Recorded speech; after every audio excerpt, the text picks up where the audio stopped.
पर्यटन व्यवसायामध्ये गेल्या काही वर्षांमध्ये मोठी वाढ झाली आहे। वर्षातील काही दिवस पर्यटनासाठी राखून ठेवण्याची पद्धत आता रूढ होऊ लागली आहे। साहजिक टुरिझम इंडस्ट्रीकडूनही पर्यटकांच्या आवडीचा आणि सोयीचा विचार होतोय। मुस्लिम समाजात विशेषतः महिलांच्या सोयीसाठी हलाल टुरिझम हा नवा ट्रेंड सुरू झालाय। चला तर मग जाणून घेऊया नेमका हा ट्रेंड आहे तरी काय आणि हलाल टुरिझम नेमकं असतं तरी कसं।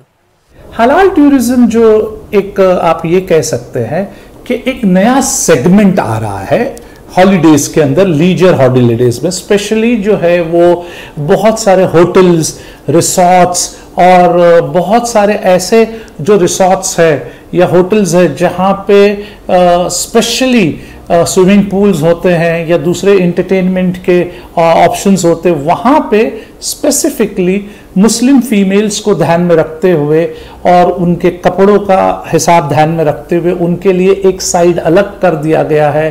प्लस वहाँ पे ऑल फीमेल्स ही जोन होता है, कोई मेल्स नहीं होता जिसको पर्दा आप कह सकते हैं, वो एक सिस्टम होता है पूरा। तो प्लस उसी के साथ में बहुत सारी जगहों के ऊपर ऐसे नॉर्म्स है, होटल्स के अंदर आप अक्सर देखते हैं ड्रिंक सर्व होती है। ड्रिंक्स जो है वो इस्लाम के अंदर हराम है, नहीं कोई उसको पी सकता है।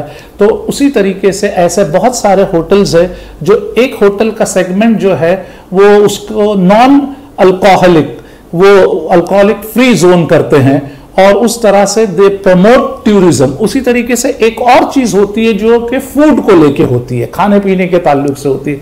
जैसे कि सबको पता होगा हलाल के मायने होते हैं जब कोई भी चिकन हो, मटन हो, उसको कट किया जाता है तो उसको एक सिस्टम से कट किया जाता है और जो होता है कि भाई खुदा के नाम से कट किया जाता है। तो वो जो चीज होती है वो नॉन जो हलाल नहीं होता फूड, वहां पे इस तरह का सिस्टम नहीं होता है। तो वो भी चीज को ध्यान में रखते हुए, क्योंकि बहुत सारे ऐसे होटल्स है जहां पे हलाल फूड्स नहीं सर्व होते, बट क्योंकि हलाल टूरिज्म को उनको ऐसा लग रहा है कि अगर वो इसमें पेनिट्रेट करे तो इसमें बहुत सारी पोटेंशियल है, उनको और कस्टमर मिलेंगे, तो उसके लिए वो जो है वो हलाल फूड का भी कॉन्सेप्ट वहां पे रखते हैं। तो इसी तरीके से उनको हलाल अकोमोडेशन हो जाता है, फिर उसके बाद में जो फूड है वो भी हलाल मिलता है वहां पे उनको। और उसी की तरीके से जो भी जैसे स्विमिंग पूल्स है, दूसरे फीमेल्स के सेगमेंट्स होते हैं जो एंटरटेनमेंट के होते हैं, वो प्योरली फॉर फीमेल होता है, वहां पे कोई मेल इंटरवेंशन नहीं होता। तो उस तरीके से ये प्योरली जैसे आप इस्लामिक हिसाब से और भी दूसरी बहुत सारी निटी ग्रिटी है, ये तो ब्रॉडर चीजें बताई गई है। इस तरह से ऑप्शंस आजकल बहुत सारी hotels as well as resorts as well as food industry के अंदर इन सब चीजों पे बहुत ध्यान दिया जा रहा है। और ये इंडस्ट्री को ये लग रहा है कि इसके ऊपर अगर कॉन्सेंट्रेट करे तो बहुत सारा जो दूसरा सेगमेंट है उनको जो एग्जिस्टिंग चल रहा है उसके साथ में ये ऐड करे तो उनकी रेवेन्यूज में, उनके सेल्स में बूस्ट होगा। सब में पहली चीज तो हलाल टूरिज्म का जो कॉन्सेप्ट है, एक होता है रिलीजियस टूरिज्म। इसको रिलीजियस टूरिज्म के साथ ही देखा जाता है कि जिसको अंदर हलाल टूरिज्म कहा जाता है।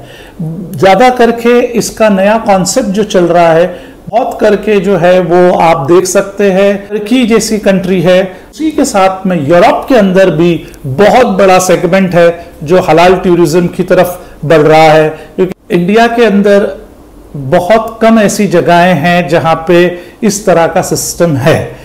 यहाँ पे अपना जो सिस्टम है वो अलग है, एक सेक्युलर कंट्री है तो एक अलग सिस्टम होता है।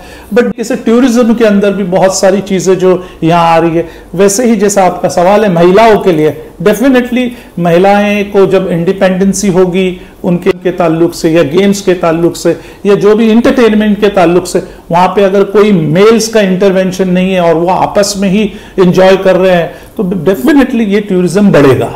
Dhananjay Dalvi, news 18 local, Mumbai.